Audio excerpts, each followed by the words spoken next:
Joseph, Joe the Barber, Barbara, born Giuseppe Maria Barbara. Italian pronunciation, D, Latin small letter S U, modifier letter vertical line Z, Latin small letter open A, P ma, modifier letter vertical line Re, modifier letter triangular colon A, modifier letter vertical line Barba, modifier letter triangular colon Ra, August 9, 1905. June 17, 1959, was an Italian-born American mobster who became the boss of the Bufalino crime family. Barbara hosted the abortive Apalachin meeting in 1957. Early life. Barbara was born on August 9, 1905, in Castellammare del Golfo, Sicily. He immigrated to the United States in 1921, at the age of 16. He was soon working as a hitman for the northeastern Pennsylvania crime family. During the 1930s, Barbara was arrested for several murders, including the 1933 murder of rival bootlegger Sam Wijner. Wijner had gone to Barbara's house for a business meeting, where Barbara allegedly strangled Wijner to death. However, law enforcement never obtained enough evidence to prosecute Barbara. It is also speculated that in 1940, Barbara murdered Pittston, Pennsylvania, mob boss John Sciandra in order to take over his criminal organization, although some reports say Sciandra died of natural causes in 1949. Barbara married Josephine Vivona on May 24, 1936, in Endicott, New York, and fathered 2 sons and a daughter. Country estate. In 1944, Barbara bought a 58-acre, 23-ha parcel of land in the rural town of Apalachin, New York, and built an estate on 625 McFall Road for a total of $250,000. Barbara soon involved himself in local business circles in philanthropy. When Barbara applied for a New York handgun permit, the police chief of Endicott, New York, served as a reference. In 1946, Barbara was convicted of illegally purchasing 300,000 pounds of sugar intended for the manufacture of bootleg alcohol. Soon after this, Barbara entered the soft drink distribution business, buying a Canada Dry bottling plant. Barbara eventually gained control of the beer and soft drink market in Binghamton, New York. In 1956, a conference between dozens of mobsters was held at Barbara's estate. Barbara also suffered a heart attack that year. The Apalachin meeting. In 1957, after taking control of the Luciano crime family from boss Frank Costello, boss Vito Genovese wanted to legitimize his new power by holding a national Cosa Nostra meeting.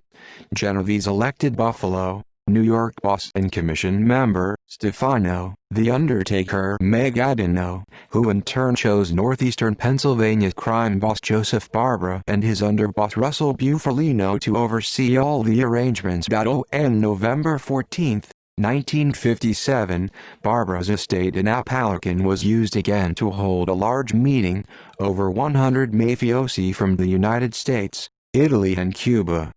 Cuba was one of the Apalachin topics of discussion, particularly the gambling and narcotics smuggling interests of La Cosa Nostra on the island.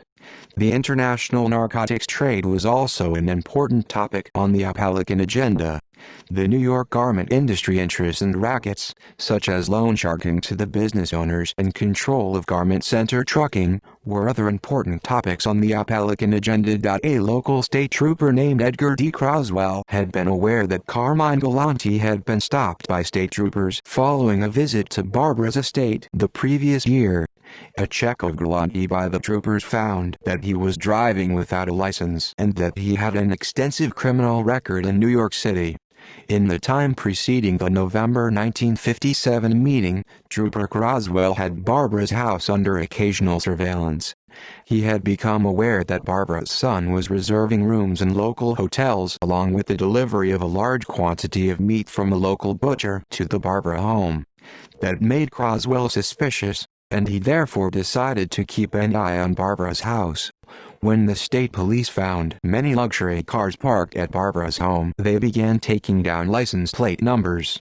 Having found that many of these cars were registered to known criminals, state police reinforcements came to the scene and began to set up a roadblock. Having barely started their meeting, Bartolo Guccia, a Castellammare del Golfo native and Barbara employee, spotted a police roadblock while leaving Barbara's estate. Guccia later said he was returning to the Barbara home to check on a fish order. Some attendees attempted to drive away but were stopped by the roadblock. Others trudged through the fields and woods, ruining their expensive suits before they were caught.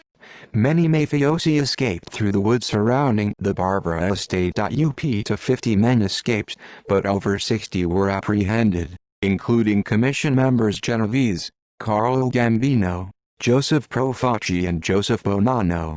Virtually all of them claimed they had heard Joseph Barbara was feeling ill and that they had visited him to wish him well. Aftermath of Apalachin. Barbara found himself investigated by law enforcement and indicted for not testifying to a grand jury about what transpired at his home on November 14, 1957. In 1959, he was also charged with income tax evasion and submitting fraudulent corporation tax forms. Barbara's business interests declined, as he lost his lucrative bottling contract with Canada Dry. Barbara's health continued to deteriorate, suffering a heart attack on May 27, 1959, and another on June 17, 1959, in Johnson City, New York, killing him. Following his death, Barbara's Apalachin estate was sold for $130,000 and, for a time, was used for sightseeing tours. Barbara is buried at Calvary Cemetery in Johnson City, New York. The Apalachin meeting put the media spotlight directly on the secretive Cosa Nostra, triggering both state and federal hearings. As a result, Federal Bureau of Investigation (FBI) Director J. Edgar Hoover could no longer deny the existence of the Cosa Nostra in the United States. References